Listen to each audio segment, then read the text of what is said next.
o filho pouco conhecido de Dom Pedro I. Não bastava as encrencas que ele se metia, que ele podia ter mais, entendeu? Mais. E ele está viúvo. Tá viúvo, mas está lá difícil de arrumar uma mulher para ele. Difícil, porque eu já contei. Ele queria que a moça fosse virgem, ele queria que fosse bonita. Primeira coisa, precisasse ser bonita. Depois, virtuosa. Depois tinha que ser de uma princesa classe A, top de linha.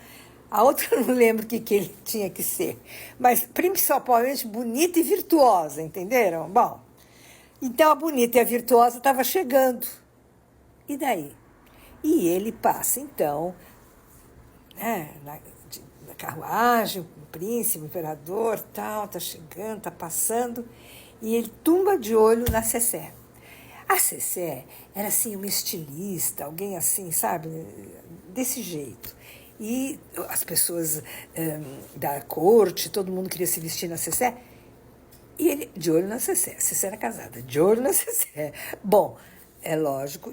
Disse que uma vez ele estava lá em cima, no quarto, chega o marido, deu uma confusão, o imperador teve que sair, descer pelas janelas. Olha, uma coisa dele, coisas que não assustam, né? Isso ele tinha o quê? Uns 28 anos, 27 anos, 28? Bom, então o que acontece? Ela fica grávida. É claro, ela fica grávida. E daí? A Amélia chegando e ela grávida. Solução, os embaixadores, os diplomatas, ela tem que ter esse neném em Paris. E ele compra a peso de ouro o negócio dela, a loja, etc. Ele compra e banca e dá dinheiro e vai a Cessé embora ter o filho em Paris. A pensão para a Cessé nunca era suficiente, porque ela tinha cartas e ela chantageava. Olha, você me dá tanto, porque senão eu mostro as cartas. Nunca. Eles tinham sempre aquele embate de pensão, porque por ele dava, né? Ele, para criança, para ele, e ela vivia em altas rodas parisienses, só que ele morre. Ele morre e como é que vai fazer a chantagem? Acabou o dinheiro. E ela tem aquele baque financeiro. Mas esse menino sempre esteve em Paris nas melhores escolas. Ele estudou em todos os melhores lugares, mas era bancado pelo irmão, pelo Dom Pedro II.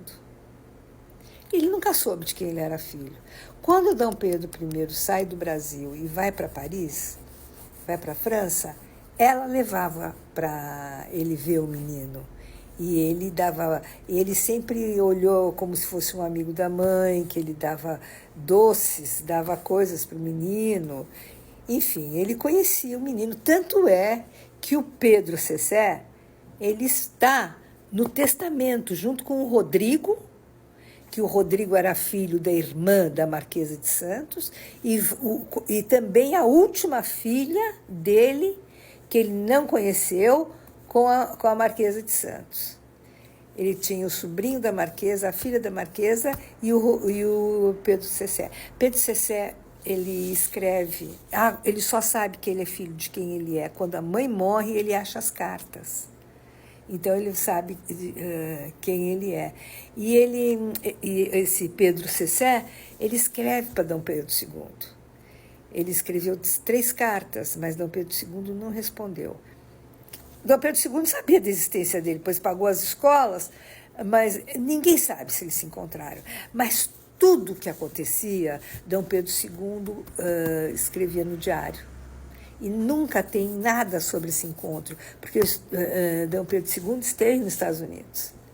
E quer dizer que nunca se encontraram. Quer dizer, ninguém sabe se encontraram, mas ele não tem registro sobre esses encontros, não sei, encontros. Resumindo, a história do Pedro é muito gozada depois do Pedro Cessé, que ele vai para os Estados Unidos. Eu conto no outro episódio, mas ele acaba se dando muito bem lá, muito bem, uma pessoa educadíssima, uma pessoa que estudou muito em melhores escolas, ele acaba se dando muito bem. E fora com um espírito aventureiro que ele tinha em Santa Clara, eu acho, que tem um museu, inclusive, do Pedro Cessé.